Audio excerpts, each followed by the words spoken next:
अगर मां तव्हां खां पुछा कयां त तव्हां पंहिंजे कंहिं दुश्मन जो नालो ॿुधायो त तव्हांजे ज़हन में कंहिं शख़्स जो नालो ईंदो, माना तव्हांजो तालुक़ उन सां रहियो आहे। तव्हां कंहिं बि अहिड़े गैरे जो नालो नथा खणी सघो जंहिंखे तव्हां सुञाणो न। माना असांजी जेका दुश्मनी हूंदी आहे उहा तालुक़ वारनि सां हूंदी आहे।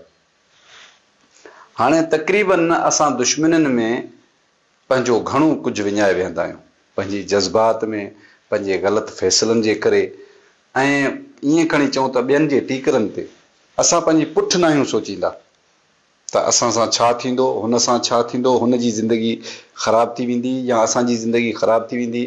असां माण्हुनि जे टीकरनि ते हणी वॾी दुश्मनी करे वेहंदा आहियूं। अगरि जे असां अकुल मां कमु वठूं, सम्झ मां कमु वठूं, त सभ खां बहितरीनु कमु इहो आहे त दुश्मनी करण खां बहितर इहो आहे त लातालुकी करे छॾिजे। हिकिड़ो तालुक़ हूंदो आहे, तालुक़ नथो हली सघे, कंहिं वजह खां उहो तालुक़ ख़राब थो थिए, त पोइ उन सां लातालुकी तमामु बहितर रस्तो आहे। उन सां दुश्मनी करण जी ज़रूरत कोन्हे। पोइ तव्हांखे छा करिणो पवंदो? लातालुकी खां पोइ तव्हांखे महिनत करणी पवंदी, तव्हांखे पंहिंजो रुतबो ठाहिणो पवंदो, पंहिंजो नालो कमाइणो पवंदो।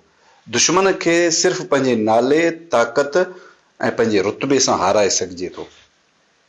तव्हां बंदूक सां दुश्मन खे नथा मारे सघो, छो जो दुश्मन खे अगरि तव्हां बंदूक सां मारियो त सम्झो त तव्हां पाण खे मारियो, तव्हां पंहिंजी फैमिली खे तबाह कयो, तव्हां पंहिंजो घर ॼणो उजाड़े छॾियो। छो जो दुश्मनीअ जो ॿिज जंहिं बि छटियो उन जा नसुल तबाह थी विया। कंहिं बि दुश्मनीअ मां तव्हां तारीख़ खणी ॾिसंदव त दुश्मनीअ मां कंहिं बि फ़ाइदो न वरितो। पुराणे दौर में तारीख़ी जंगियूं हूंदियूं हुयूं, ख़बर न हूंदी हुई त हीअ जंग छा ते स्टार्ट थी, केरु केरु विढ़िया हुया। 300 साल, 350 साल उहे जंगियूं हलंदियूं हुयूं। पुछंदा हुया त हीअ जंग स्टार्ट कीअं थी? चवंदा इहा ख़बर कोन्हे, असांजा वॾा विढ़िया, असां उन जा पलांद था कयूं। माना एतिरा नसुल तबाह थी विया, 300 साल, 350 साल दुश्मनियूं हलियूं। पोइ कंहिं अकुल वारनि अची हिननि खे सम्झायो त तव्हांजूं दुश्मनियूं त बेकार आहिनि, तव्हां इन्हनि दुश्मनियुनि खां त बची नथा सघो, तव्हांजो नसुल अॻिते वधंदो कोन। पोइ सम्झ बि आई, शऊर बि आयो, अकुल बि आयो, ॾाहा बि आया, इल्मु बि आयो। पोइ उन्हनि दुश्मनियुनि ते ज़ाब्तो थियो, पर उहो ज़ाब्तो जेको थियणु खपे उहो अॼु बि न आहे। अॼु बि दुश्मनियूं आहिनि, नंढी नंढी ॻाल्हि जे करे। माना माण्हू त ईअं सम्झो भला अगरि जे कंहिंखां मोबाइल खसणी हुजे बि माण्हू मारे थो विझे, इहा बि हिकिड़ी दुश्मनी आहे। हुनजो चोर जो कमु छा आहे? मोबाइल खसणु। कंहिं माण्हूअ जो क़त्लु करण लाइ उहो घरां नथो निकिरे, हू निकिरे थो सिर्फ़ु कंहिंजी मोबाइल खसणु, कंहिंजो पैसो खसणु या कंहिंखां बाइक खसणु। चोर हितां वारा छा कंदा त माण्हू क़त्लु करे छॾींदा। हाणे उनजो माण्हू जेको क़त्लु थी वियो, उनजी फैमिली तबाह थी वई, उनजा बच्चा यतीम थी विया, बुख मरंदा, उन्हनि जो कमाइण वारो शायदि केरु न हूंदो।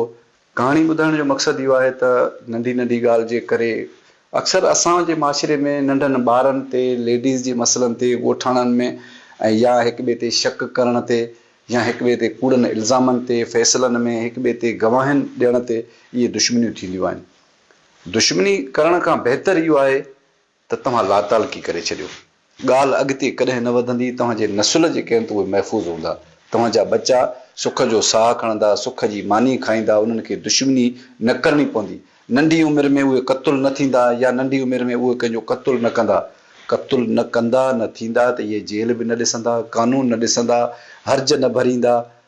माना हज़ार ॻाल्हियूं आहिनि दुश्मनीअ में हुजण जे करे, ऐं हज़ार ॻाल्हियुनि खां बची सघे थो सिर्फ़ु लातालकी करे।